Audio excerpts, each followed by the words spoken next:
સામે એક હોડી જઈ રહી છે તેમની ફિશિંગ માટે.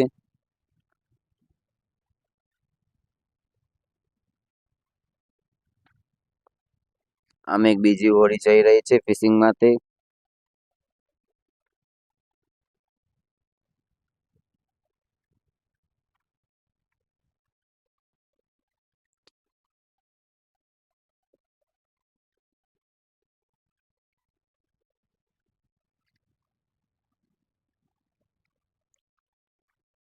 કઈક આવા રીતના ખાડા હોય છે.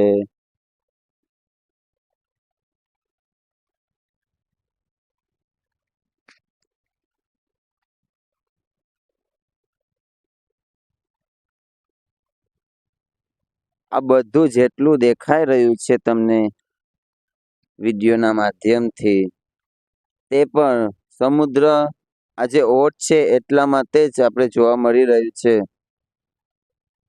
બાકી તો આપણે ન મળે જોવા.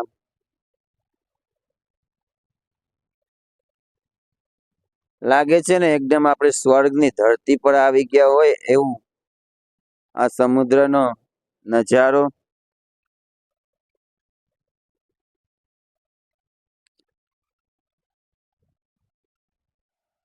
આ બધું જ સમુદ્ર દૂર હોય, મતલબ કે સમુદ્ર ઓડ હોય ત્યારે જ જોવા મળે છે, બાકી નથી જોવા મળતું. અને બહુ બધા પ્રી વેડિંગ વાળા તો બહુ બધા આવે છે. બે ભાઈઓ સમુદ્ર દૂર ગયા છે તો મોજ મારી રહ્યા છે અહીંયા સમુદ્રની પાસે જઈને. અને સૂરજ દાદા કંઈક થોડીક સમયમાં હમણાં ડૂબવાના છે.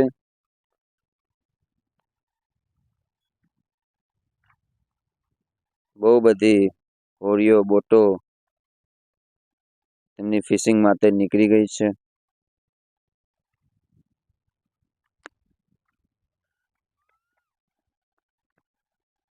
આવો ક્યારે શાંતિનો અનુભવ મારો ચોરવાડ હોલિડે કેમ્પ. એકદમ શાંતિ અને સુકૂન ભર્યું વાતાવરણ ચોરવાડ હોલિડે કેમ્પમાં તમને મળશે. ને બાકી આપણે સામે મંદિરે જવાનું છે તો આપણે અહીંથી ચાલતા ચાલતા તે મંદિરે જશું.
ફાઇનલી આપણે નવા ચોપાટીમાં પહોંચી ગયા છે અને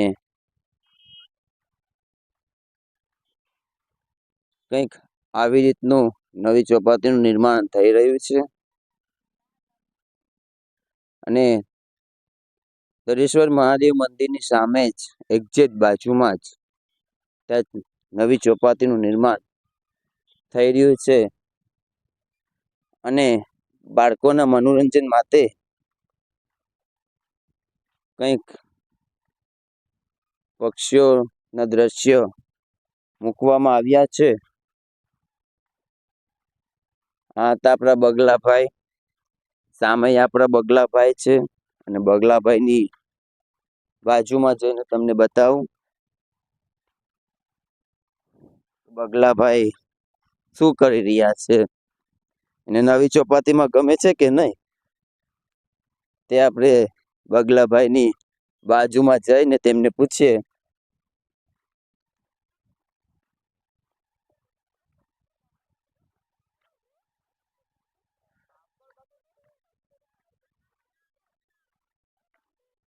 આ તો આપણા નવા બગલાભાઈ જો હમણાં નવી ચોપાટીમાં રમવા માટે આવ્યા છે.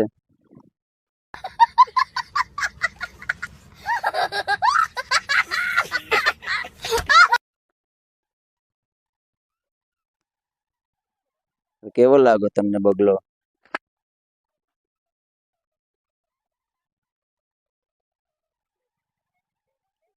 આપણે જોઈ રહ્યા છે બગલાભાઈ. કેમ છો બગલાભાઈ?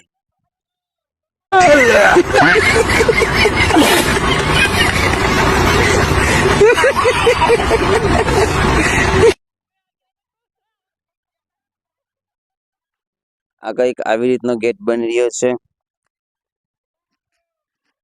ગેટ આવી રીતનો બની છે કંઈક આવી રીતનું.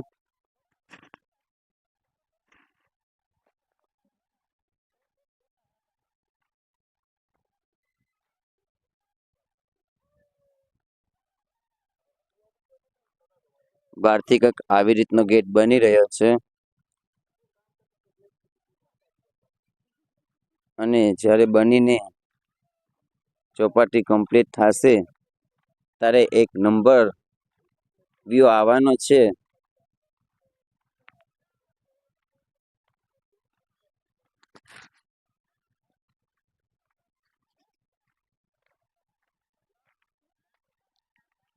અહીંયા એક વસ્તુ કંઈક રાખવામાં આવી છે, હાથ છે તેના પર તિતલી એટલે છીપો રાખવામાં આવ્યો છે. અમારી પાસે છીપો કહે છે અમે, તો ત્યાં રાખવામાં આવ્યો છે.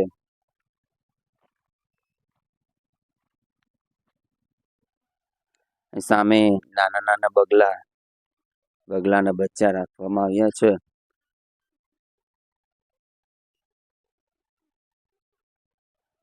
કંઈક આવી રીતે નાના નાના બગલાના બચ્ચા રાખવામાં આવ્યા છે.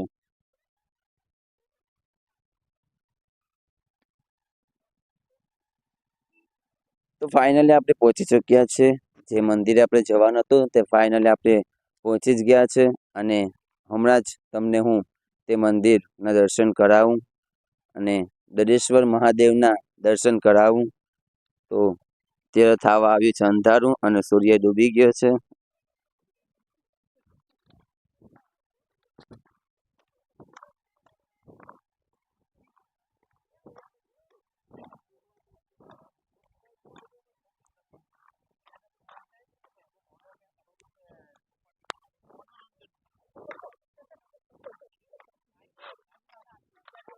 તો ફાઇનલી આપણે ગેટમાં એન્ટર થવાના છે મંદિરના.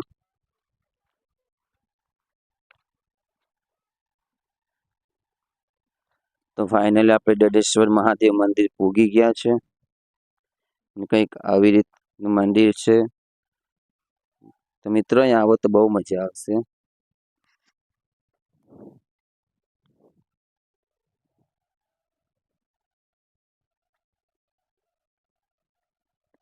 કંઈક આવી રીતનું મોટું ત્રિશૂળ રાખવામાં આવ્યું છે.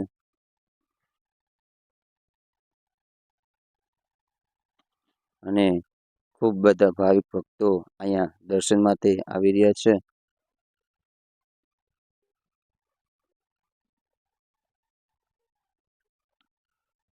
અને આપણે અંદર જઈ અને દર્શન કરશું.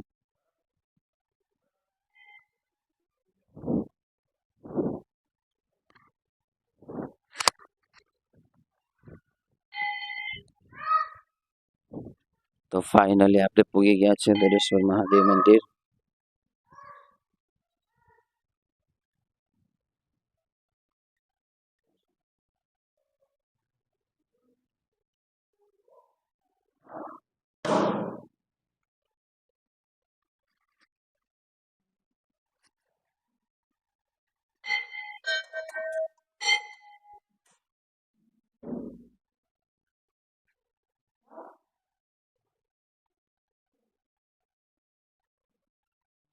ગણપતિ બાપ્પા, હનુમાન બાપા,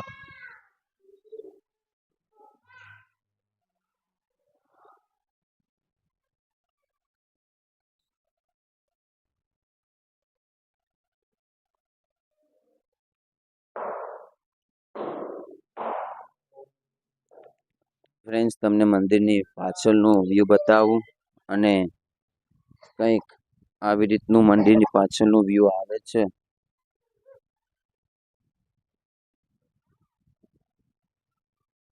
લાગે છે ને એકદમ જોરદાર.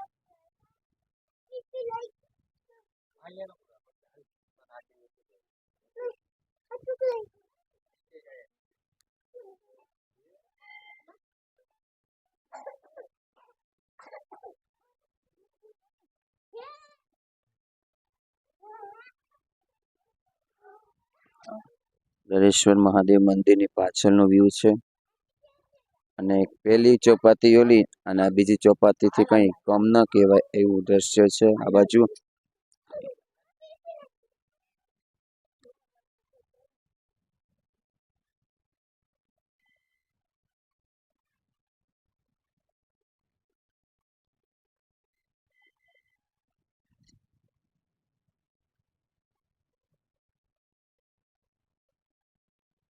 લાગે છે ને ગોવા જેવું એક નંબર.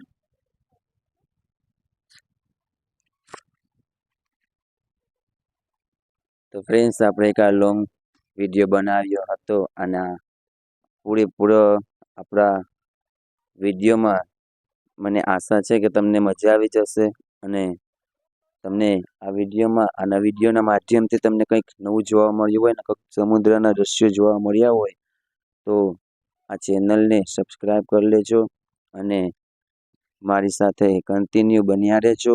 અને આપણે આ બ્લોગને અહીંથી વિરામ આપીએ છીએ.